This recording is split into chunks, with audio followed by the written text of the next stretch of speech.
I've seen a lot of writers posting in the writing community lately asking whether or not cis writers should write trans characters, and I've seen a lot of opinions about that. So let's talk about it on today's Project Shadow. Can you hear me? I have something to say.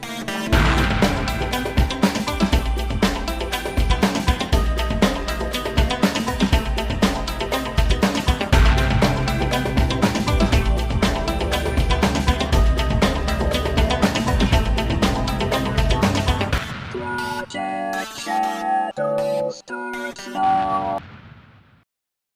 Hello everyone, how are you doing today? My name's Charlie. You might know me better as sci-fi fantasy writer C.E. Dorset, especially if you're reading my new book, Crucify My Love. Yeah, today we're going to be tackling a subject that I'm going to make somebody mad just by talking about it. Not even by the time we get to the answer, which is probably also going to make some people mad, but just the idea, just the temerity of discussing this is going to make somebody angry. Yeah, so if you're not one of those knee-jerk reactionary people who likes this sort of thing and you haven't already, please do take a moment to rate this podcast in whatever app you're listening to me on. It really does help out a lot. It tells the algorithm to share the podcast with more people. The more people that listen, the bigger the community. The bigger the community, the more chance we have of communicating with one another. And after all, that's why I do this in the first place. To communicate. Which is what I'm doing here. So, just so I can get the other half of the knee-jerk reactions out of the way, because there are some people that are upset that I'm even talking about this. Yes. Cis writers should write about anybody they want to. Thank you very much. I hope you've enjoyed the show. Okay, yeah, so it's not going to be that easy. It should be, though. This should be the shortest episode I've ever done of any podcast, ever. Because the answer is yes. Because when you say, well, a writer can't write something that's not in their direct experience, well, that really gets rid of everything, so we can't talk about historical fiction. That's all gotta go. Romantic fiction, well, you can only really write one of those, and that's the love story where you and your significant other got together, or you could write a series about the failed relationships that you've had, I guess. But they have to be 100% accurate, set in the exact city that you had your relationship in, and involve people identical to those in your life, which means you'll never get another date again as soon as people figure out that you're writing about them. No fantasy books, no sci-fi books.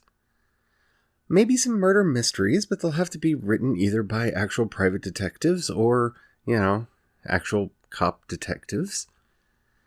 Coroners or someone like that. Or by murderers. No horror fiction, except for those written by those people who are completely deranged and monstrous and who do terrible things to people just for fun. Are you starting to see how crazy this idea gets? Now, I get the whole idea of we should tell our stories. And yes, we should tell our stories. That's one of the reasons why most of the characters that I write about are queer in some way. Most of them fit somewhere on the LGBTQIA spectrum somewhere, because those are the characters I like writing about, and those are the people that I do enjoy writing about. But you know what? Granger is a person who was born and identified at birth as female, and I was not, so do I have a right to write about her?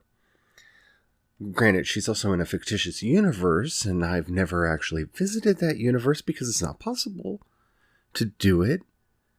So I guess I have no right to write about her or any of the other characters I write about.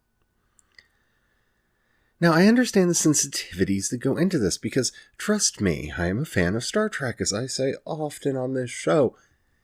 And nothing hurts me more than the episodes of Star Trek where they try to handle LGBT issues and fumble completely every time. Every time.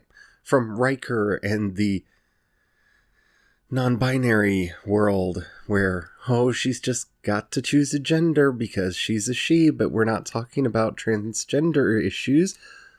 We're talking about same-sex relationships because we don't understand this difference between gender and sexuality. Yay. Oh, and let's not forget the Dax episode where, well, let's just make it a lesbian relationship, but it's not really a lesbian relationship because they used to be a man and a woman relationship, like back in the day, but that was all in a past life, and they're not really able to control it because the evil slugs that live in their bellies remember the old ways and want it to come back together. Because, yeah, that's just what a same-sex relationship is like. You know, we're all remembering our past lives when we were a cis heterosexual couple. Yeah. Or even up to Discovery, where, look, we gave you a wonderful, loving LGBT character. Oh, we're giving you two. And of course, we're going to we're going to bury your gays very quickly because we need a character to die. So, of course, the queer one's got to go. And which of the queer ones? You know, the queer one of color, of course, because why would we kill the white guy? You know, the straight acting white guy. He's gotta live, right? So yeah, Star Trek's never done this well. And it's just because they don't have the guts to actually write real LGBTQ characters. And that's a problem. And yes, it can be harmful, hurtful, and upsetting when we see media, you know, disrespect us the way it does, like The 100. And almost every other show on TV. And then there are the people that don't come from various cultures and have problems with shows that may or may not reflect the way that you grew up or lived. Like, I love Pose, but Pose reminds me of the nightclubs and whatnot that I used to go to when in the 90s. Yeah, it's set in the 80s, but I recognize all of those characters. I've met all of those characters, or versions of them in real life. So the show rings quite true to me, though it could always be better. Every show can be better. Very few things are perfect. But when we say that cisgendered authors can't write trans characters, or the worst one that I saw, oh, you can have them in your stories, they just can't be the main character. And a trans person said that. And that's just tragic to me, because the wonderful thing about writing, the thing that makes writing wonderful and powerful and so important, especially to me, is that I get to extend my consciousness. I get to take the time to sit down and put myself in someone else's shoes. I get to think like someone who's not me.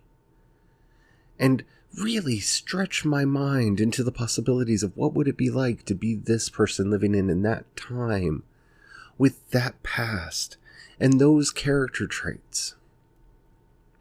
It's an oddly liberating, almost meditative experience when you really get into it, especially when you find that sense of flow that lets you know everything that you need to know about them. And to say to any author, yes, you can do that, but not to this group of people, not to that group of people, and definitely not to us. That's limiting. Because yes, we need to tell our stories. We need to get our voices out there into the world. But we have to let well-written trans characters come about from wherever they want to rise. No matter whose mind it is, as long as they're well-written, as long as they're well-researched, as long as they're good characters, let them live. Give them wings. Let them fly. Why would we try to control this? Why would we want to shut down people who want to actively spend their time putting themselves into our heads, who are honestly and sincerely asking us questions about what it's like to be us. Because, yes, of course, it's not the only defining trait that we have. I have so many defining traits. But if you don't take my gender expression, my gender identity, my performance of gender into play, you are missing a big part of who I am, even though it is not exclusively all I am. The same thing's true about my sexuality. I may not need to get into all of the bugaboos about what I like and don't like here, there, and yonder, but it's important for you to know that I have a husband and I've been happily married for 21 years, going on 22. Because that's a defining part of who I am and what makes me me. And if anybody wants to get into the head of an LGBTQ character and do justice to that character, as long as we're not being included for sake of the tropes, just to be a gangel in the story or so they can bury their gays because they need a disposable character or somebody who suffers, let them write us.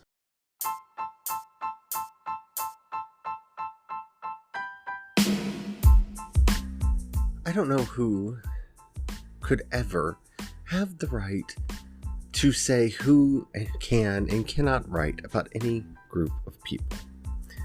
And that for me is where this really comes down and where this is problematic. Because, yes, has it been done badly in the past? Oh, so many times. So many, many times. And I've had arguments with people over some of these depictions. Depending on who you talk to, Tu Wong Fu, Thank You for Everything, Love Julie Newmar, is either a wonderful comedy or a terrible homophobic and transphobic depiction of our community. But let me tell you something, I know all of those characters. If it wasn't for someone much like Noxeema Jackson, I probably wouldn't be here talking to you today. I know all of those characters, and yes, they're not really drag queens, they're more transgendered women, at least the way the story goes, but yes, it has its problems in adaptation, and yes, people should probably watch Priscilla, Queen of the Desert, because it's a much better original version. But I remember all of the gay people in the nightclub that I used to go to, going to see that movie when it came out. We filled the theater, and we hooted, and we hollered, and we called out, because there was Patrick Swayze, and Wesley Snipes, and John Leguizamo playing us. I remember going with that same group of people to see The Birdcage, to see Robin Williams and Nathan Lane playing us. This is Robin Williams. He's a huge star. Here's Patrick Swayze and Wesley Snipes. They're huge stars, and they're playing us. They're giving life to our characters. And it was magic. And it was magic, yes, because there wasn't a lot of representation back then. And yes, we're getting spoiled for it. But that's no reason to try to limit it.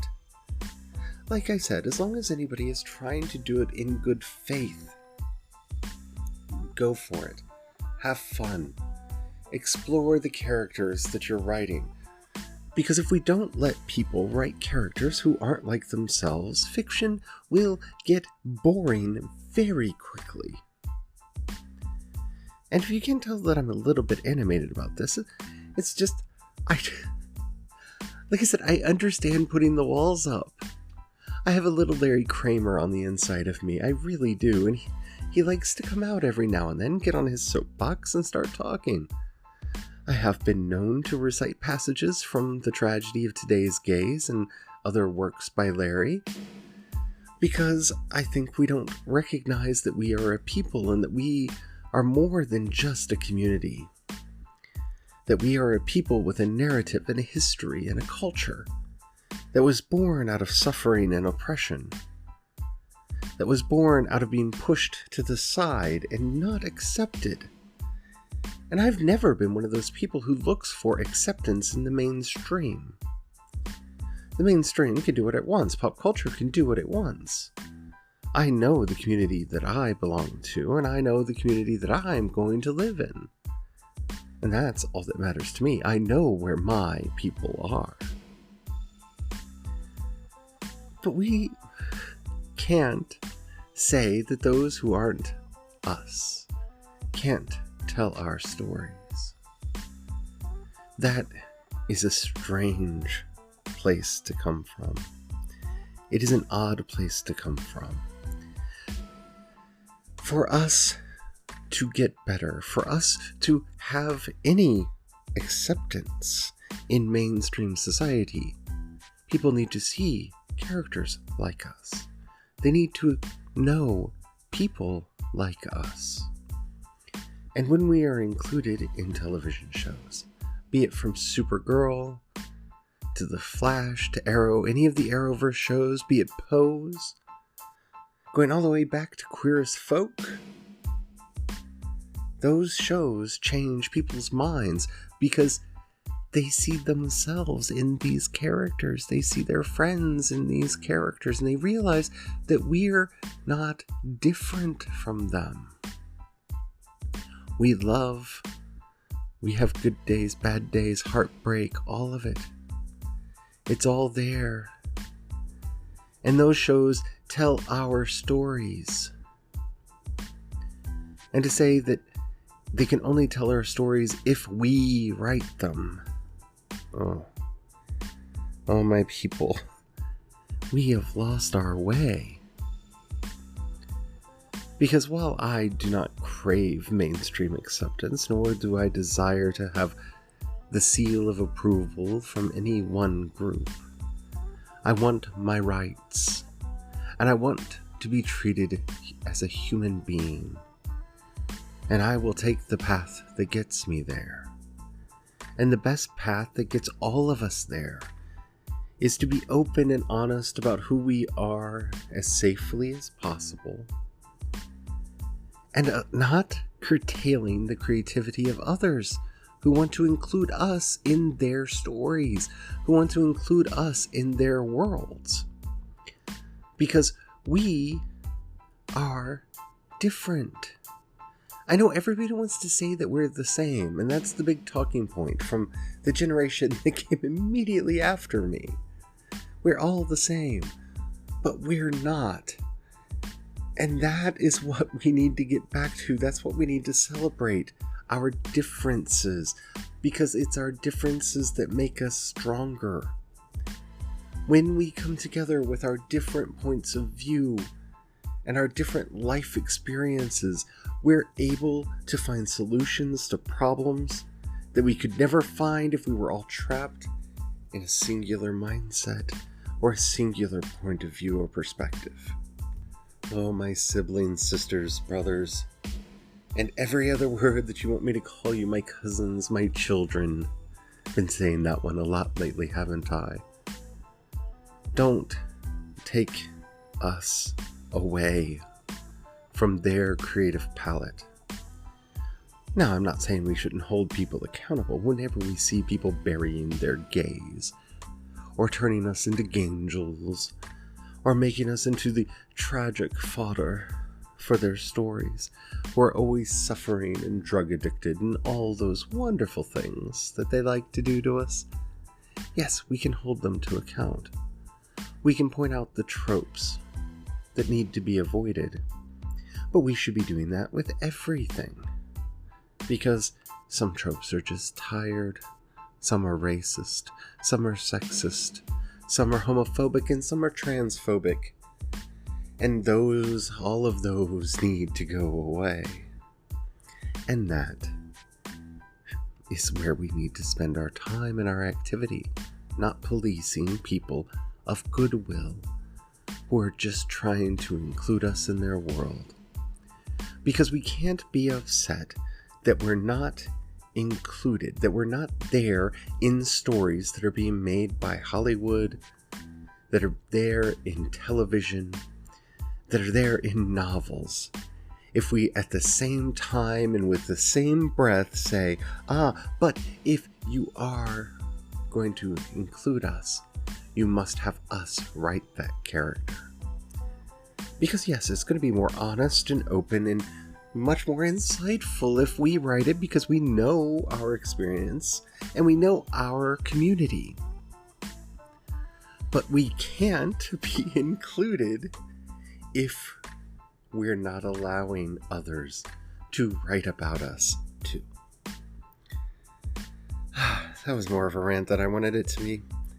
I hope you enjoyed this episode. If you did and you haven't already, please take a moment to rate this podcast in whatever app you're listening to me on. It really does help out a lot. If you have $1 that you can spare, please, down in the show notes, you'll find a link to both my Patreon and the community support tab. The difference between the two is people on Patreon occasionally get stuff. And I'm probably going to be redoing my Patreon soon, so if there's something that you would like to be a tier reward over there, let me know so I can include that in my refactoring of things. Okay? So, if you don't have any money, or you don't feel like giving right now, that's fine. But if you think you know somebody who might enjoy this show, do share it with them. That helps out immensely as well. If you have any questions, comments, or topics you'd like to hear discussed on the show, first of all, in the show notes, you'll find a link to the community support tab. I already said that one. To the voice message system. If you click that, you can leave me a voice message. Keep it short, keep it clean so I can use it on the show, or you can hit me up on Twitter or Instagram. I'm CE Dorset on both. You can find links to everything that I do over at projectshadow.com. And yeah, I'm working on a lot of things right now. Hopefully you like what I'm working on. I really do love that you all listen, and that you listen as often as you do, and that you really wanted me to keep this show daily. But, you know, when it's a daily show, you get the rants because, well, sometimes I have things that I need to rant about. So until next time, don't forget, have the fun. Bye.